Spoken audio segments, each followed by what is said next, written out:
right, we're back and we're going to dive into some intricacies here just to make sure everybody understand in terms of the correct understanding of a day and what a day is.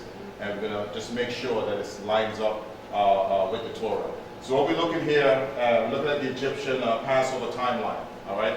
We're breaking it down between the 2 days, the 14th and the 15th, just so we understand exactly what it is that we're talking about. And we're going to read the scriptures. I'm going to explain certain things to you so you leave with a good understanding.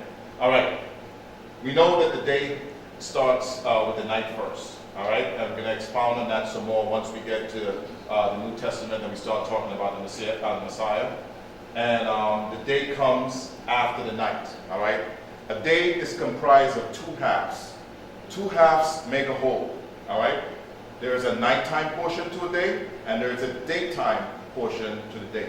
So if you said a day, okay, what part of the day are we talking about? Are we talking about the nighttime portion, or are we talking about the daytime portion? All right.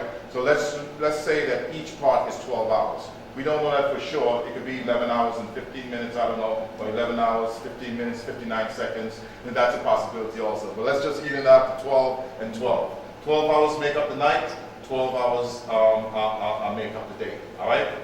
Now, read Exodus 12 and 6. Exodus 12 and 6? Yes. And you shall keep it up. You shall keep it up until the 14th day of the 7th of the same month, and the whole assembly of the congregation of Israel shall kill it. Okay. In the evening. In the evening. All right. The it that they're talking about is the lamb. All right. They're telling you, you choose the lamb on the 10th. All right. The 10th day of the month of Abib, you choose that lamb, and you're keeping the lamb up until the 14th. Until the 14th mean, what's the meaning of that? Until the 14th. Until the 14th, does that mean the 13th? No. Until the 14th, does that mean the 15th? No. Until the 14th means what? Until the 14th. All right? Now remember, the lamb is a representation of Mashiyach. It's an obituary. That would mean the Messiah would be alive up until when? The 14th. Remember, the Passover meal is eaten on the 15th. Okay? So the Messiah is going to be alive up until the 14th. The whole congregation now is going to kill the lamb between the evenings. I know they say in the evening, but remember what I told you before. Nobody is killing lambs at night when it's dark. It's not going to happen. And we're going to prove to you that it's between the evening. Now, what is an evening? Can anybody define what an evening is? Yes, sir. When the day begins to meet with the night. When the day begins to meet with the night. That's the customary way that we go about. In the evening, the sun's getting ready to go down, and it's beginning to get dark. That's how we view it, especially in our mindsets. But what I'm telling you is this. If that sun is getting ready to go down, and you start killing lambs to prepare it to eat that night that starts when it gets dark, you're never going to eat that lamb that night. Everybody understand what I'm saying? It's just not enough time. In evening, what word could you get out of evening? If you had to make a word. Even. E-V-E-N. Even, right? Okay. That's when there's even day, even night. Even part of the day. Even. Think of in terms of the celestial bodies. Earth. Think of the sun. All right? Because when the sun goes down, we know that's the end of the day. When the sun is directly overhead, it is even, all right, with the earth that you look up and you know the sun is directly up there. It's even. When that sun begins to fall 1 degree down, the evening begins. So if the sun is here, right above my head, once that sun begins to fall this way, it's evening. So you have one evening here, and there's another evening right before the sun goes below the horizon. Everybody understand that? So you have two evenings. One evening and another evening when the sun is over here, getting ready to go down the horizon. Now, between those two evenings, you have one here and one here. All right? Between those two evenings is right here. That's when you would be killing the lamb, between the evenings. So just as an example, like 3 o'clock. That's a way of saying 3 o'clock. Roughly, yeah. Correct. So that's a way of telling time. So if I said to you, meet me at such and such a place between the evenings, you should know that that means 3 o'clock. And if you have good memory, when did Yeshua give up the ghost? What? 3 o'clock. Is that just, is that for a reason, or he was fulfilling prophecy? I think the coach had a question. What's that? Rose? No, I'm not understanding it. So, You're not understanding it? no. Okay, let me go over it again and see if we can. Let's work together here. Okay, evening. That's a question. How do we define evening?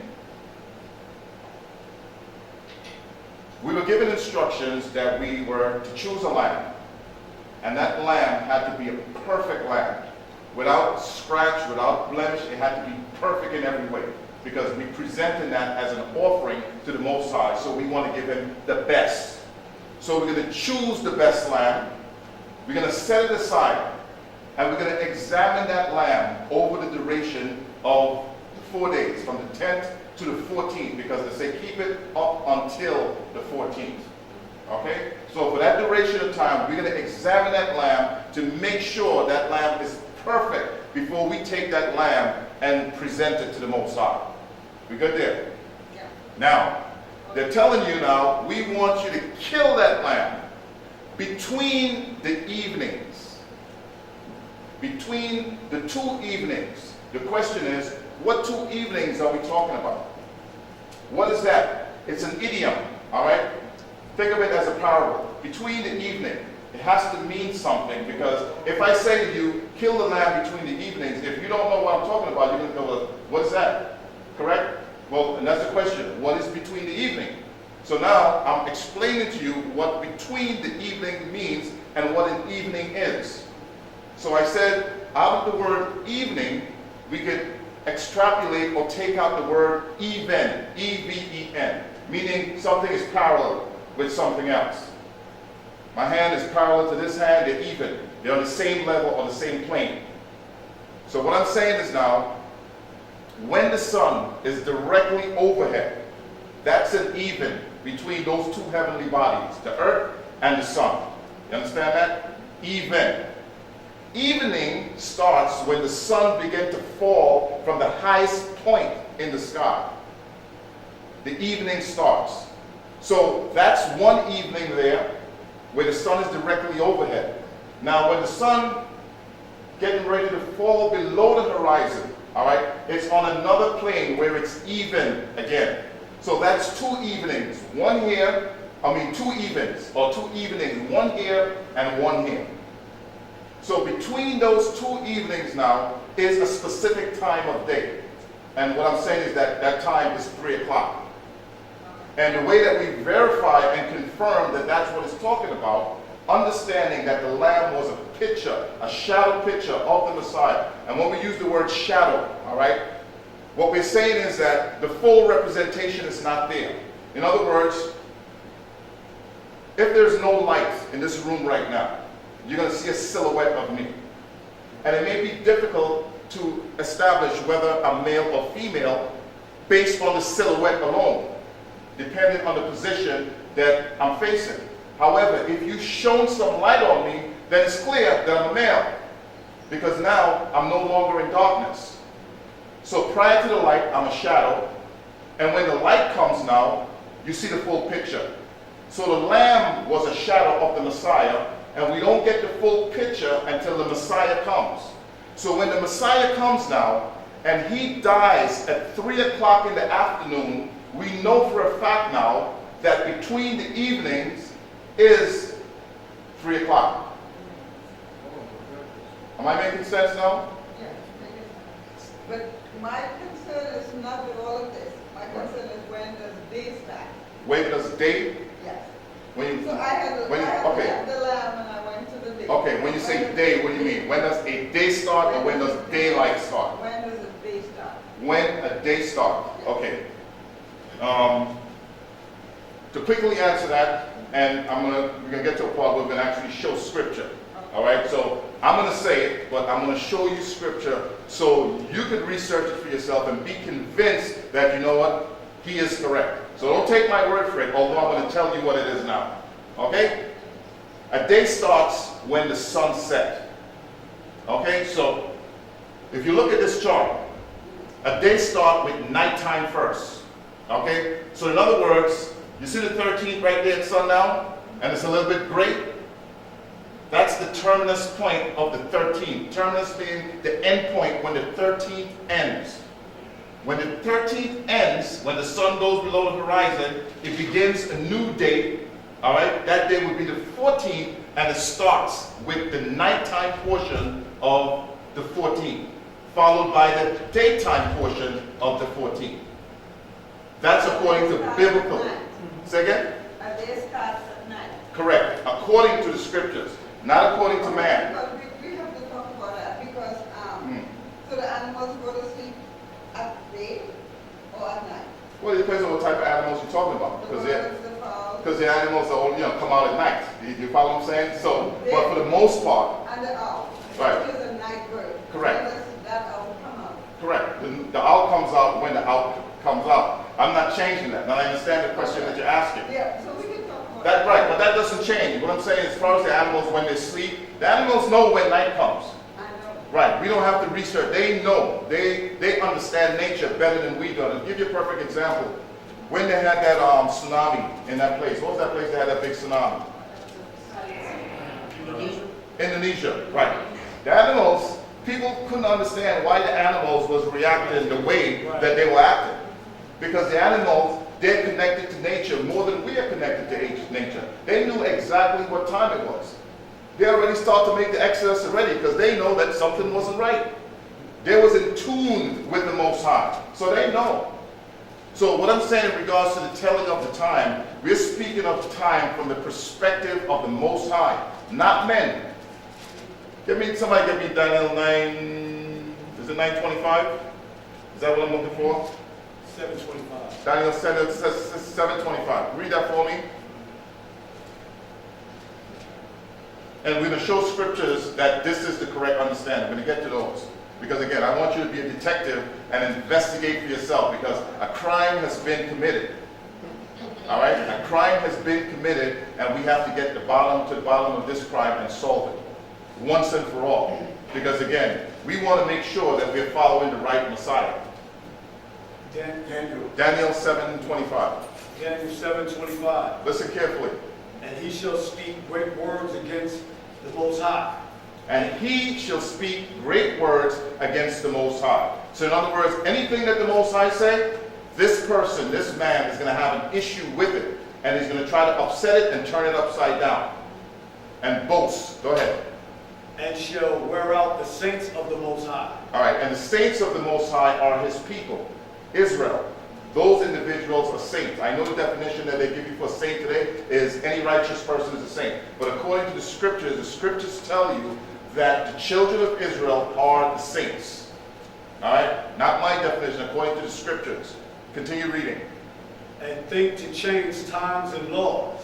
Change times and laws. What are we talking about? What is this man changing? Times and laws. When we talk about laws, we're talking about biblical laws. We're talking about the laws of the land. We're talking about the laws of nature. Every law that the Most High put in order, he wants to turn it upside down because he wants to lead the saints astray. That is his purpose and that is his objective.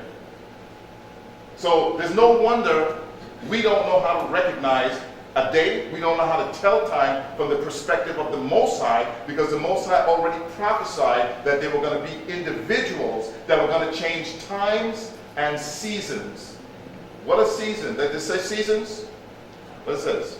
Times and laws, right? All right, times and laws, all right? So again, when we talk about times, laws, We know that there are people that specifically have done that when it comes to, look at Easter, for example. How many times the word Easter appear in the Bible? You know? One time. One time. I mean, it depends on which version of the Bible you get. You get a new version, it's there a whole lot of times. Exactly. You follow what I'm saying? But there's no biblical, absolutely no biblical feast called Easter. It doesn't exist. Jesus, Yeshua, never celebrated Easter. Not one person that's an Israelite in the scriptures ever celebrated Easter. You'll never find it. It's not there. So somebody injected that or made that up, and we all celebrate it today because somebody says this is the way it's supposed to be. Like I said, crime has been committed. There has to be a reason why they're forcing us to celebrate this particular time or season or moedim. But it's not a law that the Most High put in place for us to follow. All right, is that all of that, or there's more? Yeah, I'll finish it. Okay, finish it. And they shall be given into his hands until a time, and times into the dividing of time. All right, we're not going to get into times and the dividing of time, but basically we're going to be subject to this man for a period of time. Right. All right? In other words, this is talking about somebody conquering somebody and being under the control of his people or his saints being under the control of this particular individual or a kingdom. That's what that's speaking about. But again, the point that I wanted to get to is that times, all right, laws were changed. And the reason why they were changed was to draw us away from the truth. All right? And the truth is the Mashiyach. And I'm going to get to that. And I'm still going to answer the question in regards to the day and so forth. I'm going to get to that. It's not over yet. So the 13th evening, the sun goes down. Then we start with the 14th at night first. And then after the 14th at night, we go to the 14th at day. Then after that daylight portion begins to set. You see the arrow in the middle? It says even, all right, or evening. Then the 15th day begins. That's how it's outlined within the scriptures. And I'm saying within the scriptures because I know there's another side to it, the way that men look at it according to the laws that they have changed. There's another way to look at it. But the question that we have to ask ourselves, are we going to obey the Most High or are we going to obey man? We have a choice to make. Yes, sir. My question is, when I study and look at the word for day, I always get that when you read the book of Genesis, it says that the day was going to be basically synonymous with light. Correct. And that the night was going to be synonymous with darkness. Correct. So my question is, and plus I also think about when Mashiyach said there's only 12 hours in the day. 12 hours in a day. My question is, so how could it be, and I'm not, being contentious or anything, but I really want to know, how could it be that the day starts at night or sunset and there's no light outside? Now, okay, well, you're going to explain that there is light, so... No, we're going to get to scriptures. Because regardless of how we feel, all right, you got to look at this like this way. We all have feelings about whatever it is, we believe in. But they're just that. They're our feelings. You follow what I'm saying? The Most High have a way He wants things to be. You follow what I'm saying? So the question is, you could be obedient to what you believe in, or you could be obedient to the Most High. Remember what He told Moses? I set life and death before you. And what did He tell you to do? Choose life. Choose life. We have a choice. The choice is we could follow what the Most High says to follow, or we could do what we want to do our own thing. That's the choice that we have to make. But we're going to get to what the Scripture says. You follow that? Because that's what's important. That's what's important, what the Scripture says. What I say don't make a difference. And the way you feel don't make a difference. Not saying that in a negative way. But I'm saying, when I say you, I'm talking about all of us here collectively. Right. How we feel about the Scriptures is irrelevant to what the Most High has in store. Because you know why? I can't save any one of you in here. I can't do that. There's nothing I can do. There's only one person that's capable of doing that. And that's their job. That was Messiah. That was His job, to save the people by laying His life down. Not me. It's not my life getting laid down. It's Yeshua's. So again, we have to make a choice whether we want to be obedient to what we believe in or to the Most High. You got a question?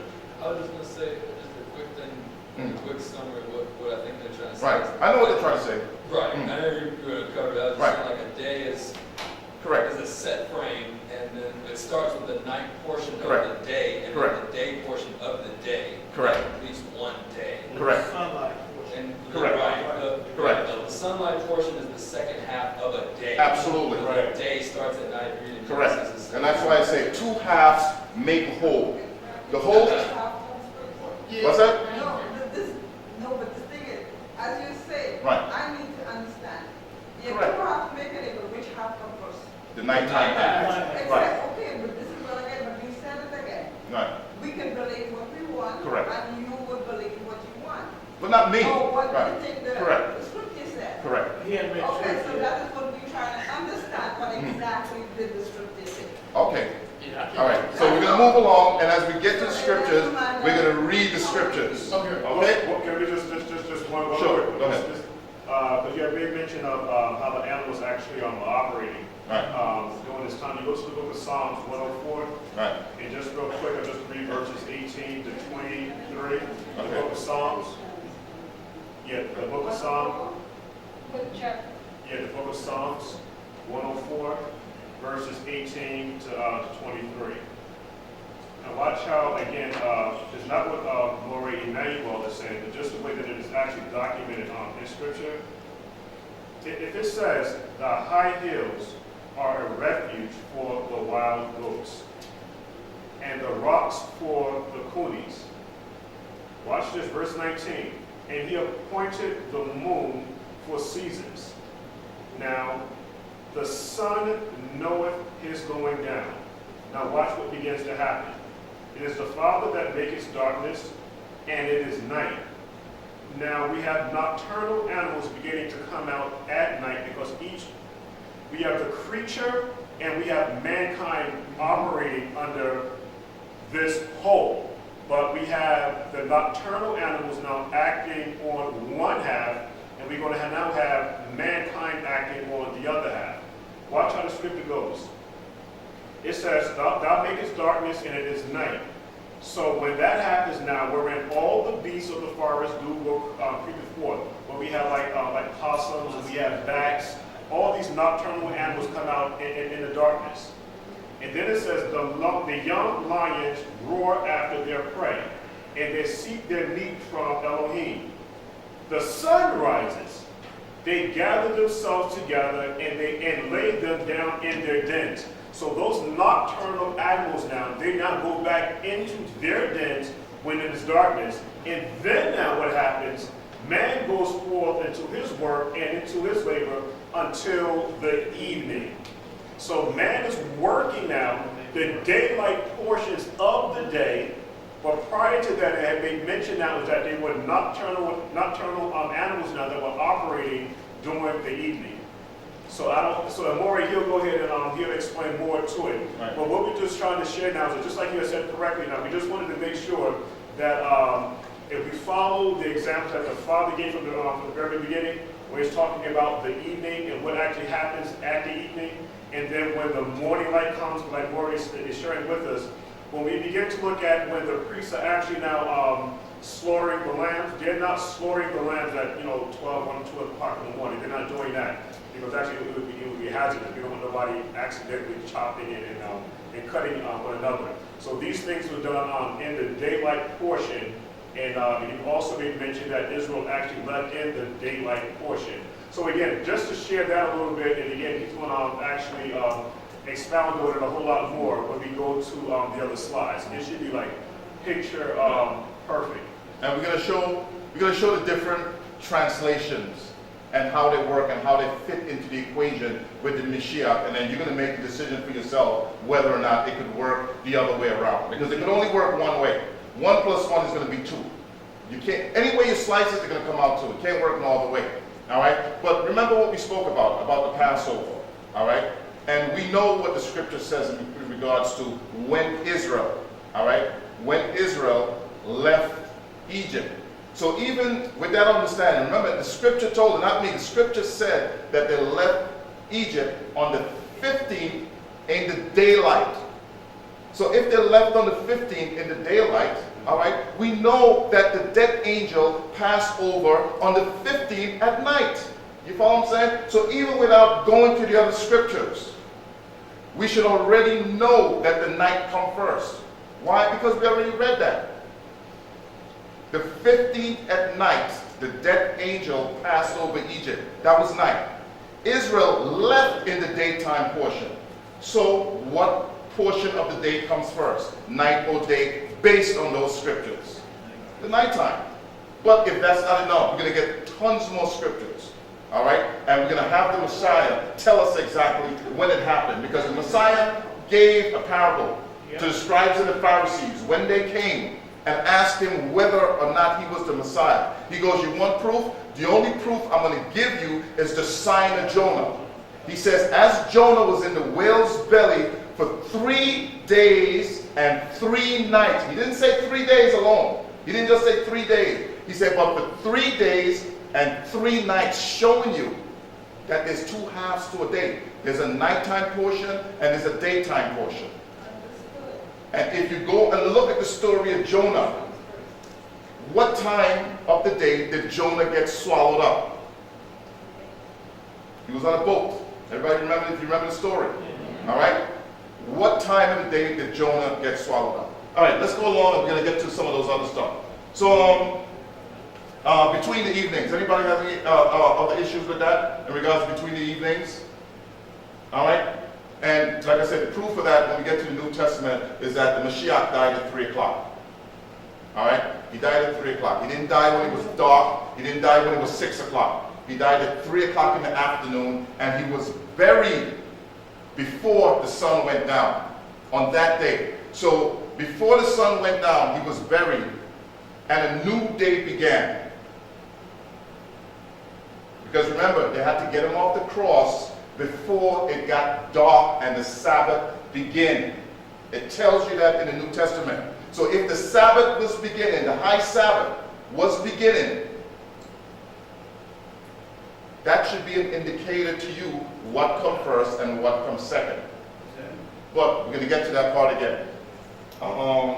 So we see that the lamb is killed between the evenings.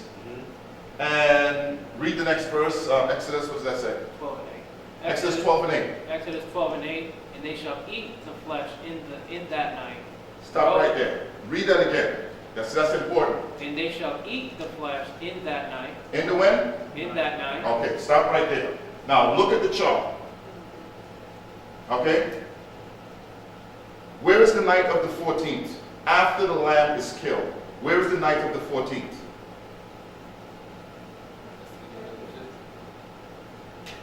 Is that before or after? It's before, right? It already passed. They can't eat the lamb in the 14th at night. They have to eat it in the night of the 15th. If it was the other way around, where that daylight portion was where the nighttime portion is, and you read that thing, Exodus 12 and 8, you have to wait at least 12 hours before you ate the lamb. Am I making sense? Am I losing anybody, or you guys are following me? In other words, let me walk over here. If this daylight portion that you see here was flipped around where it's facing this way, read that scripture again. Picture this as daylight right here, okay? The day is here now. Read that again. And they shall eat the flesh in that night, roast with fire and unleavened bread, and with bitter herbs they shall eat it. Stop. So if this nighttime portion was over here, you would kill the lamb here, and then you have to wait at least 12 hours before you ate the lamb. And that's when eating No, eggs. the day would have been that. What's that? Then the day would have been that. So switch this around also. That's what you're saying. If we flip that around the other way. Flipping this one, we have to flip that one. Okay, we're gonna answer that. We're gonna get to that. It's good that you're thinking, because we're gonna answer that, especially when we get to the Messiah, because the Messiah has to be in the ground for 3 days and 3 nights. Everybody understanding that? Yes. Because if he's not in the ground for 3 days and 3 nights, he is not the Messiah. Not the one.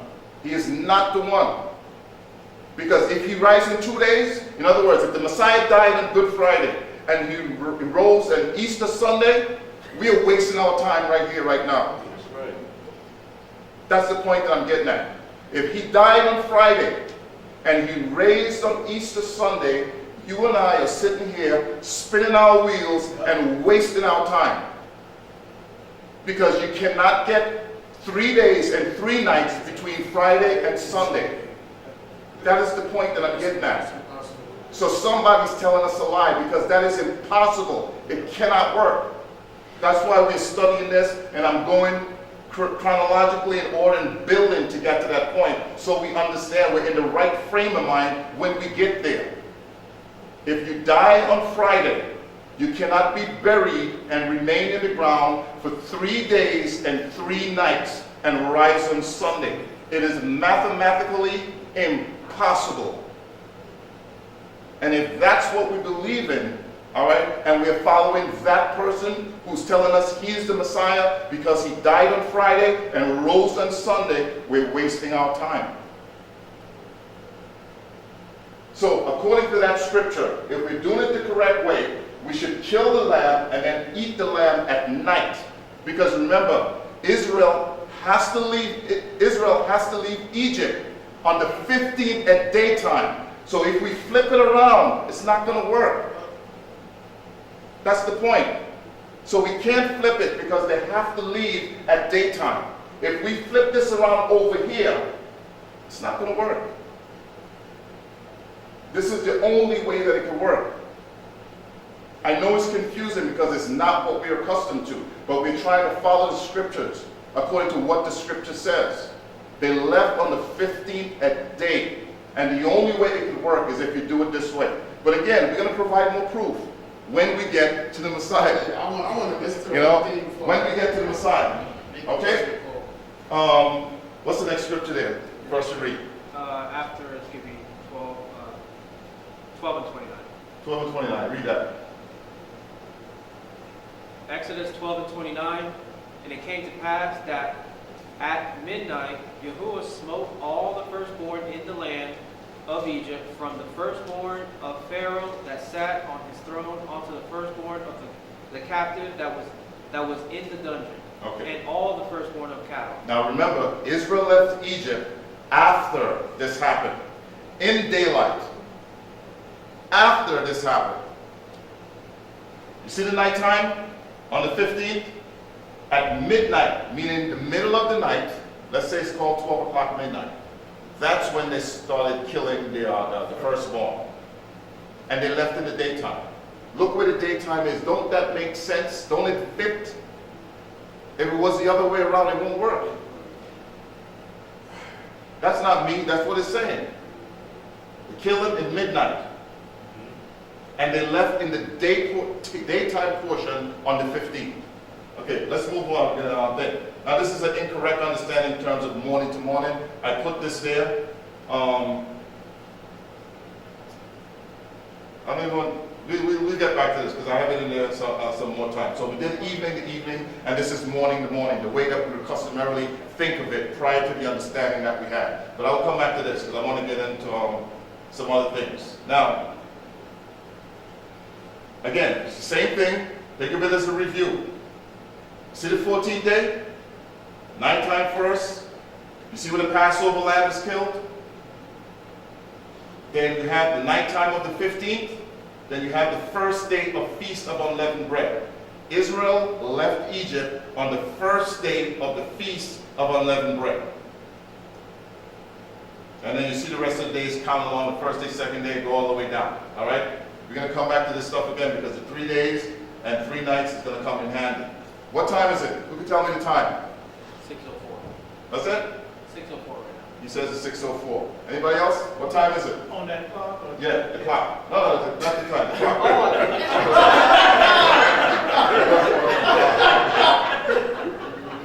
What time is it?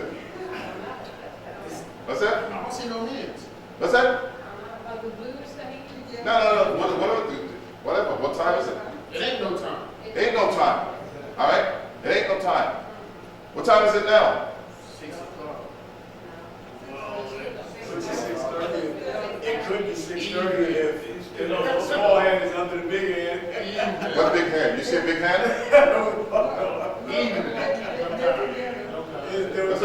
Yeah. Well, yeah, I would say no time if we're going according to this clock. The 6 hours. Forget about the blue marks. That's just something. That's blue marks are nothing. There's only one hand on there, pointing to the 6. All right. What time is that? 6 hours. It's a half 6 hour. hours? So 6 Easy hours. as that. No, it can be 6 hours at night if they start at night. It's a half hour. You don't know. Nobody should be able to tell time from this. Right. It's a half hour or something. You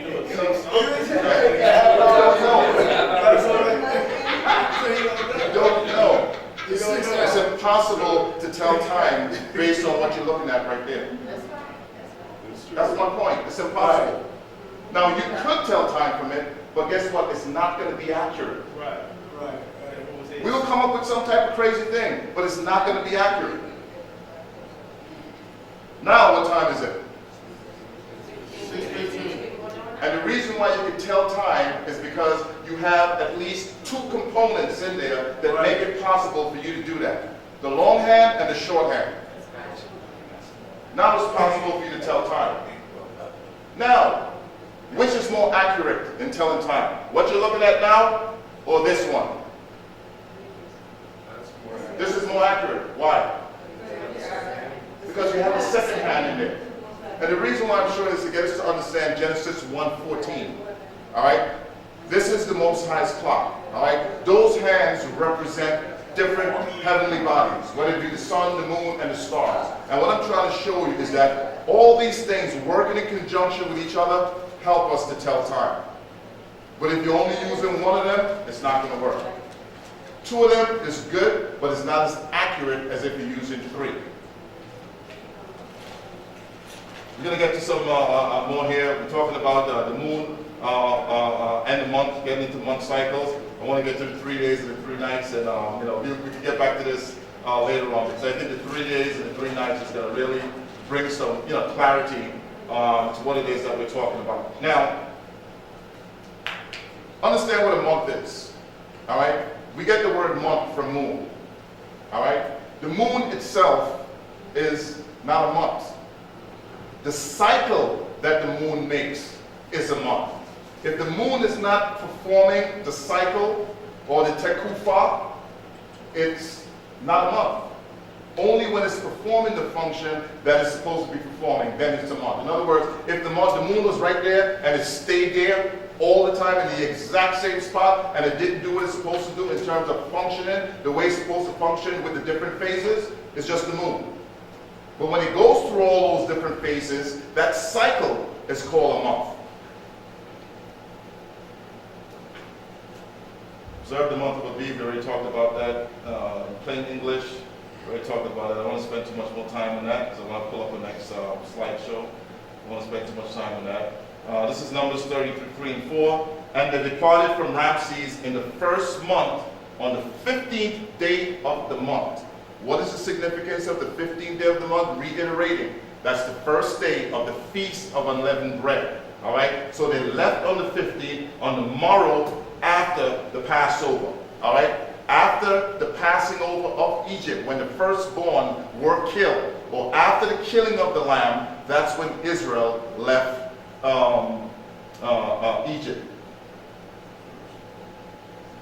Now remember, the left in plain sight, the Egyptians were burying the firstborn as Israel was leaving.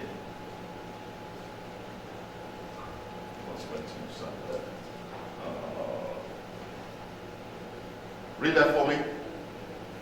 Exodus 12 and 22. And ye shall take a bunch of hyssop, and dip it in the blood that is in the basin, Right. and strike the lintel and the two side posts Listen. with the blood that is in the basin. Listen carefully. And none of you shall go out at the door of his house until the morning. Until when? The morning. Morning. What is the morning? Daybreak. Daylight. Of what date? So the question in regards to whether or not Israel left their house at night is what? They didn't. They didn't leave at night because this is what the instructions told them. You leave, don't go out your house, leave in the morning. In other words, leave at daybreak. So what time did Israel leave? 11:59. Before 12 o'clock. For the month of Aviv, I don't want to go over this again. I mean, it's reiterating. Sometimes we got to say it over and over again for it to stick. I want to get some other thing. Now, read this. This is where the confusion comes in. Exodus 12, 31, and 32. Liberty by night. Oh, liberty by night, departure by day. You hear what it says? Liberty by night, departure by day. All right? You receive your liberty in the night, all right? But you never departed until the day. Does everybody understand that? Because when we read this, we get confused. All right? We get confused thinking that they left at night. And some would say the scriptures contradicting itself, but it's not contradicting itself. In other words, when the Most High passed over Egypt and killed all the firstborns, Israel received liberty that night. However, they never physically left the land until the daylight portions of the 15th. Right. Am I making sense? Right. Okay. Right. So they were freed at night, but they didn't physically leave until the day. Yeah. Right, because we have brought that out so many times before, because already Elder Yahuah brought it out, especially, we had talked about it a couple of times. Right. So Genesis the 15th chapter, we talked about blood ratification. Right. And we had talked about now, even in Genesis the 15th chapter, Right.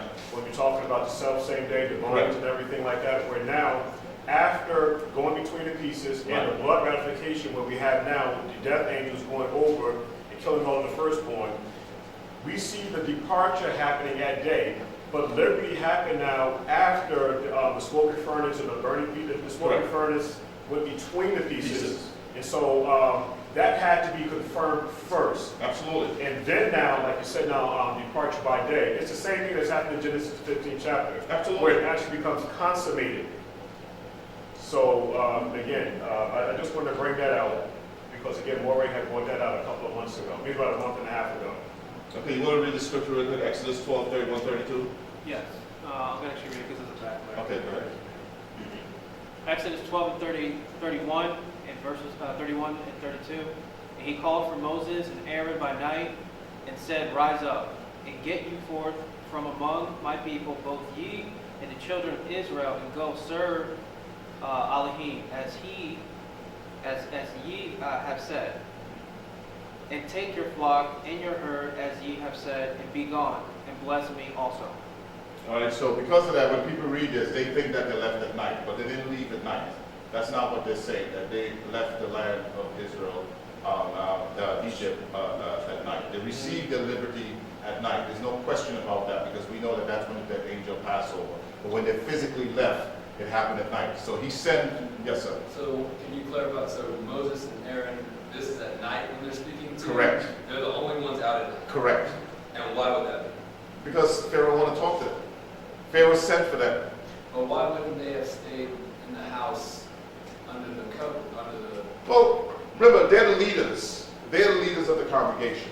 All right? And the Most High is using them as a mouthpiece. So he told Israel not to go outside of the house. Obviously, it's because the houses were protected with the blood. All right? And they did remain in the house. The killing is over now. All right? So Pharaoh sent for them and said, listen, I need to talk to you guys because now all my people are dead. All right? Could Pharaoh have went to Moses and Aaron in their house? Of course he could, but that's not what the scripture said. You follow what I'm saying? And I can't give you the answer as to why Pharaoh didn't go to them. Maybe he might have to do something with he's the king, and the king ain't coming to you, you're going to come to the king. You know, I believe that that's more likely. I'm the king, you're going to come to me when I call you, and we're going to have a discussion. Because remember, he already sent in many warnings and all types of plagues, and he wasn't listening. So he's shaking in his boots right about now. You know what I'm saying? So he's going to put on his best behavior. You know what? Y'all go get Moses and Aaron and bring him here. Because I'm scared to go outside too, because maybe I might get killed. You know what I'm saying? He's scared at this particular junction. So, I don't think that Moses and Aaron was in violation considering the fact that they are the leaders of the congregation and they have to go to Pharaoh to have a conversation so they can fulfill this prophecy so he can let them go. Plus the slaying would have been over by then. Absolutely. Right. Absolutely. But they still were told to remain until morning. So my point is, after this conversation, if it was still dark, they didn't leave while it was dark. They left in the daylight portion according to the scriptures, fulfilling the instructions that was told to them. Exactly. And just like you said, now was that, remember each plague that the Father sent on Egypt? Remember, notice when the Pharaoh is actually calling for Moses. Every single time. When was he calling for him? So every plague that he sent, that's what he was calling after the damage was done. Especially when you go to the book of Exodus, the 9th chapter, verses 24 to like 27. But just to speed things up here now is that just pay and remember that every single time that a plague happened, and when Pharaoh was like, oh listen, go get those dudes, I need to talk to them right now. Nighttime. All right, there's some other slides there, but it's talking about, these are the rabbis talking about telling time, saying that they do use the barley as a way of reckoning time, and just based on one of those alone, they don't tell time based on that. They have to use at least 2 or 3 of them. That's what this basically is explaining. And like I said, I don't teach no rabbinical stuff or whatever, but just to hear them mention that the barley is used in how they tell time, I think would help some people understand that at least they have half a clue in regards to what's happening. All right. What I'm going to do real quick, I'm going to pull up the other slide with the 3 days and 3 nights, and we're going to get into the Mashiyach and further prove this whole, when the day begins. I think there's some important scriptures that we need to think right there. So give me 1 second, and let me pull up this other slide. Let me check this one. The sun is...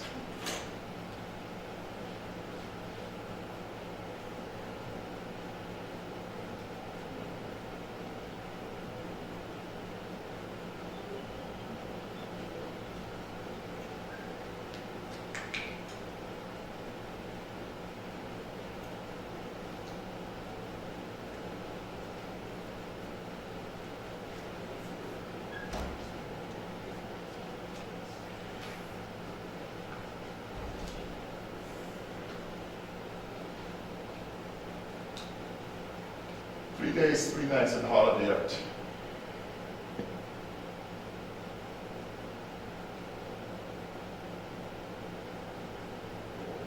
Can you see that?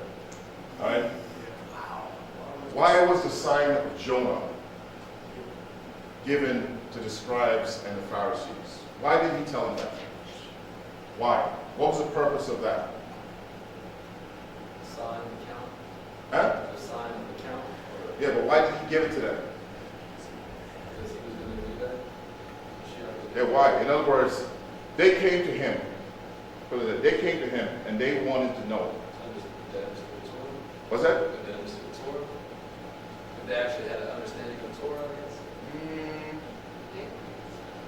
They wanted the sign. Why? They did ask for it. They asked for the sign. Why did they ask for the sign? Because they wanted to know who he was, if he was who he said. Right. They didn't believe that he was the Messiah. So they asked him for a sign to prove that he was the Messiah. And he said that no sign would be given to a wicked and adulterous generation, but, the word but means except. In other words, he said no sign was going to be given except the sign of Jonah. In other words, you're only going to get one sign to prove to you that I'm the Messiah. And this is why it's important in regards to God. I'm going to give you one sign, and that's going to be the sign of Jonah. All right? And he goes on to explain, as Jonah was in the whale's belly for 3 days and 3 nights, all right, so shall the Son of Man be in the heart of the earth.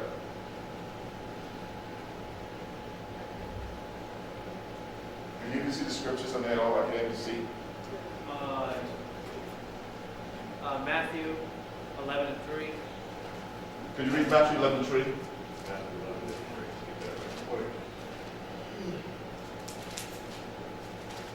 Matthew 11th chapter, verse 3. And he said unto him, Are you he that should come, or do we look for another? The Mashiyach answered and said unto him, Go and show Yahuah the Immerser again those things which you do hear and see. The blind receive sight, the lame walk, and lepers are cleansed, and the deaf hear. The dead are raised, and the poor have the good news preached unto them. All right, so John the Baptist's disciples come to Jesus, Yeshua, and asking him if he's the man or should we look for another. And he told John the Baptist, he told his disciple, go and tell John, what it is that you're seeing here. And he talks about the blind receiving their sights and so forth and so on. Because the idea why he gave him that, if you know scriptures, you know that this was the responsibility of the Messiah, that when the Messiah came, he was going to do these things.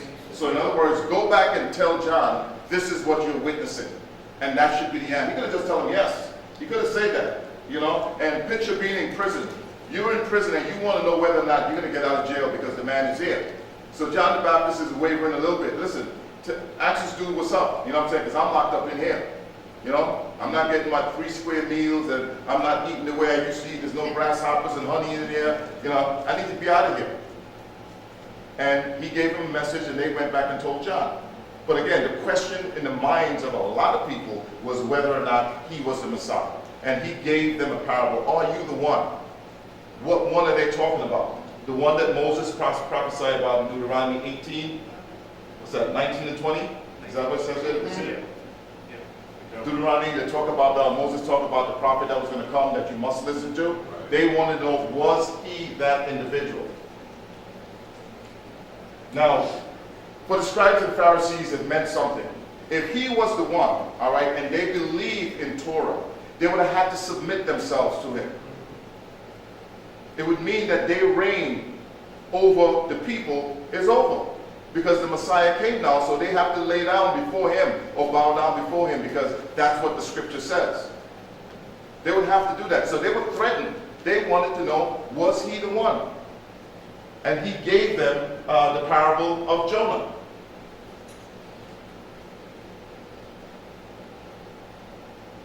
Now, the parable is going to serve as absolute proof as to whether or not he is the Messiah. That's why it's important. Absolute proof.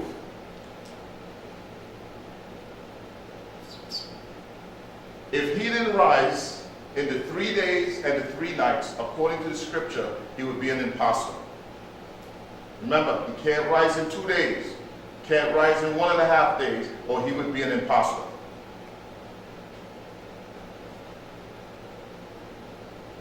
John 2:19.